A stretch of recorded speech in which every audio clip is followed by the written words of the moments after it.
Information दे के करो ना। जब गुरु को हम इंफॉर्मेशन देते हैं तो गुरु को हम नॉलेज में रहते हैं तो हमारा मन बहुत खुश रहता है। अपने मन से छुट्टी करते हो, कभी बंधनों में जकड़ के छुट्टी करते हो। और सीधा सच्चा राह यही है कि तुम गुरु के हिसाब से चलो। गुरु आपके सारे बंधन भी तोड़ देगा, सारे काम भी बना देगा, कोई काम आपके बिखरने नहीं देगा। ये विश्वास जिस दिन आ जाएगा ना, उस दिन आप कभी भी गुरु को ज्ञान को पीछे नहीं करोगे। कितने भी बड़े कारण आ जाए जीवन में, हर कारण में आप सत्संग को आगे रख सकते हो। और अभी कितनी सच्चाई गुरु हमें बताता है कि कैसे संसार की छोटी छोटी खुशियों के कारण हम बड़ा खजाना खो देते हैं। आज सीधा सच्चा रास्ता गुरु बताता है कि देखो मेरे पद चिन्हों पर चल के तुम पीछे पीछे आ जाओ, मैं आगे चल रहा हूं, तुम पीछे चलो, तुम्हें कहीं गिरने नहीं दूंगा, भटकने नहीं दूंगा। लेकिन मन की चलाते ही हम दाएं बाएं कैसे फिसल जाते हैं। परिस्थिति जरा सी आती है, लेकिन परिस्थिति के ऊपर गुरु को रख दो तो परिस्थिति सॉल्व हो जाती है। और जब हम परिस्थिति में खुद हैंडल करते हैं तो उसमें कहीं ना कहीं हमारा फंसाव हो जाता है। इसीलिए तो बोलने में डर लगता है। बाणी सुनते तो हो, लेकिन बोलने का मन क्यों नहीं है? कहीं ना कहीं हमारे अंदर में हिम्मत की कमी है। हिम्मत कब आएगी? जब सच्चाई से गुरुवाणी सुनोगे तब। भगवान कहते थे रोज एक संकल्प लो कि आज मुझे 10 पॉइंट लिखने हैं गुरुवाणी में। जब तक आप सोचोगे नहीं तब तक आप कुछ काम कर नहीं पाओगे। तो सोचना तुम्हारा मुख्य धर्म है ना? अभी आप संसार के बारे में सोचते हो, संसार के बारे में जो भी, रसोई में जाते हो तो सोचते हो, मार्केट जाते हो तो सोचते हो। सत्संग में आने से पहले नहीं सोचते हो कि आज मुझे सत्संग में क्या लेना है, आज मुझे गुरु से क्या सुनना है, आज मुझे क्या लेन देन करना है गुरु से। तो जो सोचोगे वही तुम्हें सत्संग भगवान देगा, वही तुम्हें गुरु की वाणी में मिलेगा। लेकिन हम क्या अंधाधुंध बैठ जाते हैं, बस सत्संग सुन रहे हैं, मन कहीं है, तन कहीं है, दिमाग कहीं है, बस। तो ऐसे अधूरे मन से भक्ति नहीं होती है। पूर्ण से पूर्ण को पाना है तो पूर्ण मन को लगाना है। पूर्ण से पूर्ण को प्राप्त करना है तो मन को भी एकाग्र करके पूर्ण बनाना है। जब सत्संग में बैठना है, गुरु के वाणी सुननी है, तो सब तरफ से मन हटाकर एकाग्रता से सत्संग सुनो। हम भगवान के लिए कम से कम 2-3 घंटे नहीं निकाल सकते सत्संग के लिए, तो संसार में फिर जीने का मतलब क्या है तुम्हारा? जिया तो किस लिए जिया? जो ये काम भी ना किया तो जिया तो किस लिए जिया? भगवान आपको सारी चीजें दे रहा है, सुख सुविधा है, सारी उसकी कायनात तुम्हारी हेल्प करती है, लेकिन उसके बावजूद भी हम परमात्मा को दाएं बाएं नहीं करें। यही सच्चाई है, यही ईमानदारी है।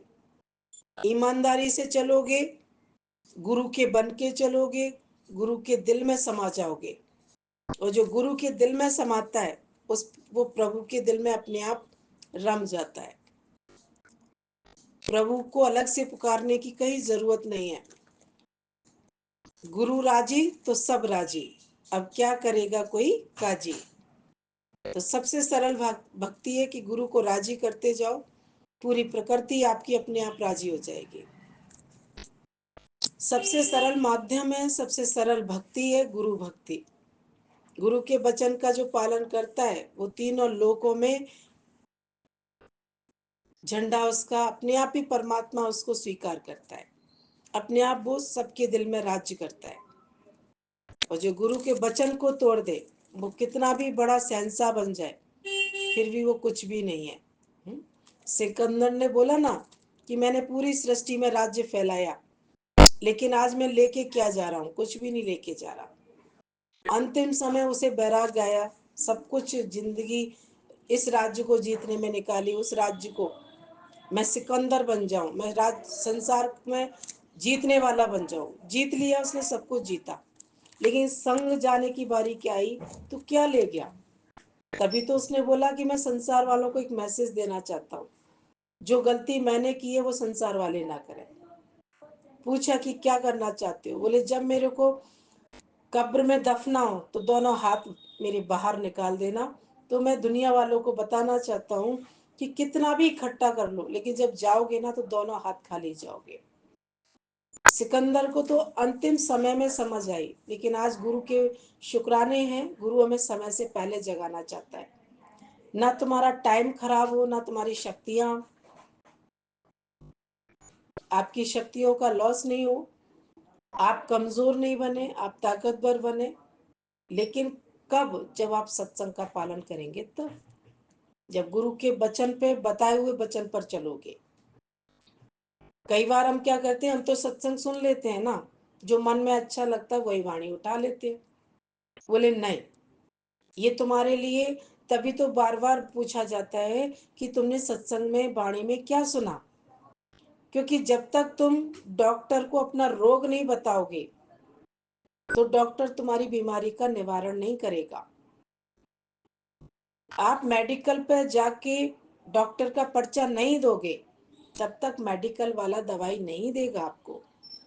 जब तक आप गुरु को अपना सत्संग सुनने के बाद वचन नहीं बताओगे तब तक आपको ज्ञान का फायदा नहीं होगा। ये बात बहुत 100% सत्य है। मनमाना ज्ञान, हमारी मनमानी से हमारा जो पुण्य इकट्ठा होता है, जो भक्ति इकट्ठी होती है, वो भी खत्म हो जाती है। इसीलिए गुरु से सजेस्ट करो, गुरु को बताओ कि आज इस वाणी में मैंने ये सुना, तो गुरु आपके हिसाब से आपको सही जवाब देगा। मेडिकल वाले के पास सारी दवाइयां भरी हुई हैं दुकान पर, लेकिन वो पर्चा क्यों मांगता है आपसे? क्योंकि वो आपकी योग्यता, आपकी जो बीमारी की जो दवाई है वो आपको सही से दे पाए। वो भी मनमानी दवाई दे सकता है ना, आपकी शकल को देख के नहीं देता। वो पहले पूछता है कि कौन सा नाम बताओ, पर्चा बताओ। तुम भी गुरु को पॉइंट बताओ, वचन बताओ, तभी तो गुरु को पता चलेगा कि तुम्हारी बुद्धि अभी कहाँ तक, किस लेवल तक पहुंच गई है, तुम सत्संग को किस लेवल से उठाने वाले बन गए हो। इसलिए बोलना सत्संग में अत्यंत जरूरी है। संसार में नहीं बोलना, वहां तो पटर पटर बोलते रहते हो, और सत्संग में ऐसे मौन धारण कर लेते हो जैसे बोलना ही नहीं आता। तो ये गलत बात है ना।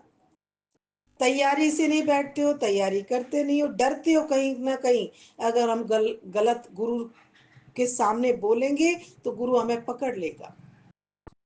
तो डॉक्टर के सामने भी मत बोला करो ना, वो भी तो पकड़ लेता है तुम्हें, हाल हाथ पकड़ लेता है तुम्हारा, दिखाओ, है ना। तो वहां से तो नहीं भागते हो, क्योंकि पता है बीमारी सही करनी है। तो ये अज्ञान की बीमारी अगर गुरु पकड़ भी लेता है तो इसमें बुराई क्या है? इसमें तुम्हारा इलाज कर देगा ना सही से। अपने मन की चोरी दबाओ नहीं, अपने मन की मनमानी दबाओ नहीं। अभी गुरमानी करो, मनमानी छोड़ दो। ठीक है, ध्यान से सत्संग सुना करो। कम से कम 5 पॉइंट का टारगेट लोगे तो कम से कम 2 पॉइंट पकड़ पाओगे सत्संग की वाणी में। लेकिन जिम्मेदारी तो लो कोई ना कोई। बस बैठ गए, मन कहीं है खाने में, कहीं इधर सुनने में, कहीं उधर सुनने में, दुनिया में क्या हो रहा है। फॉर्मेलिटी का सत्संग नहीं करो। सत्संग ज्वाइन हो गए, मन कहीं और कहीं कहीं भ्रमण कर रहा है, उसको छोड़ दिया है बेलगाम घोड़े की तरह। नहीं, तभी तो पॉइंट बता नहीं पाते हो, सत्संग में बोलने की हिम्मत नहीं आ पाती है। बोले गुरु से नजरें वही मिलाते हैं जो सच का पालन करते हैं, जो सच्चाई के मार्ग पर चलते हैं, जो अपने से भी सच्चे हैं, भगवान से भी सच्चे हैं, और प्रकृति से सच्चे हैं। अगर इनमें से तुम जरा से भी चोरी करोगे तो बोल नहीं पाओगे गुरु के समक्ष। तो अभी अपने अंदर से ईमानदार बनो, सच्चे बनो, है ना। गुरु लदा, गुरु लदा। तो गुरु लदा मतलब गुरु मेरे ऊपर हर समय मुझे गुरु का सुमिरन रहे, गुरु की चिंतन में रहे कि आज इतना अच्छा सत्संग मिला है, गुरु मिला है जो जीते जी जगत में कमल की तरह रहना सिखाता है। और फिर भी हम दो शब्द नहीं बोल सकते डेली के डेली। अभी भूख लगती है तो बहुत चिल्लाते हो, भोजन दे दो, नाश्ता दे दो, चाय दे दो, पानी दे दो, लेकिन सत्संग के लिए दो शब्द नहीं बोल सकते। थोड़ा सा तैयारी से बैठा करो सत्संग में, और अपने लिए भगवान से प्रेयर किया करो कि आज मुझे सत्संग जो सुनने का मौका मिला है, हे परमात्मा तेरे लख लख शुक्राने हैं। ये सत्संग रोज की रोज ऐसे ही प्राप्त नहीं होता मिलने का, ये परमात्मा से मिलने का मौका होता है, अपने आप से मुलाकात का मौका होता है सत्संग। हर व्यक्ति दूसरों से मिलने में मजा लेता है, आज मैं इससे मिल लिया, आज मैं उससे मिल लिया, लेकिन सत्संग देवता हमें खुद से मुलाकात कराता है। तुम खुद से खुद की मुलाकात करके उस सहनसाई में टिकाता है। अपनी शक्तियों को पहचानते हैं तो अंदर से हिम्मत कितनी आती है। ये शक्ति की पहचान कहाँ से मिलती है? सत्संग से मिलती है ना। तो कभी ये एहसास होता है कि ये सत्संग फालतू में नहीं मिला आपको, ऐसे ही नहीं बैठ गए हो सत्संग में। डेली टाइम से भोजन मिलता है, बड़े खुश हो जाते हो, नाश्ता मिलता है, बड़े खुश हो जाते हो। डेली सत्संग मिल रहा है, इसके कोई शुक्राने नहीं है, कोई तैयारी नहीं है। हर जगह जाते हो तैयारी तैनात होके जाते हो। बिजनेस करने जाओगे, टारगेट लेके जाओगे, आज इतने ग्राहक आ जाए, इतना सामान बेच दें, और सत्संग में यूं ही बैठ गए बस ना।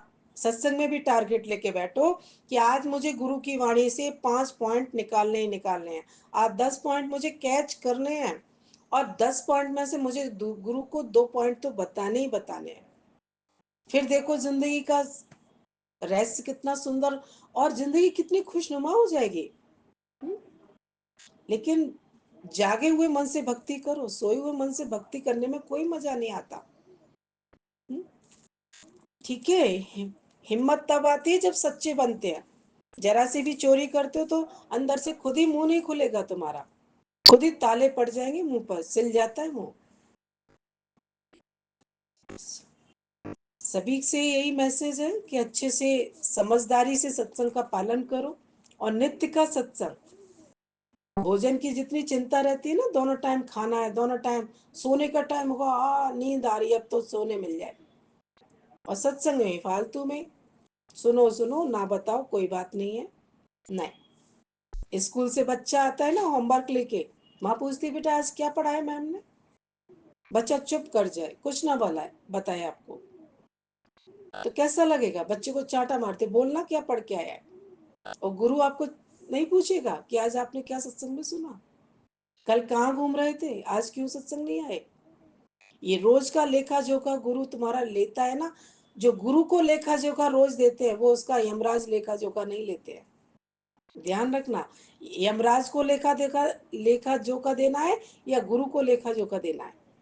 गुरु को दे दोगे तो ना भगवान को देना पड़ेगा, ना प्रकृति को देना पड़ेगा, ना यमराज को देना पड़ेगा, वो सब तरफ से आजाद हो जाता है गुरु का भगत।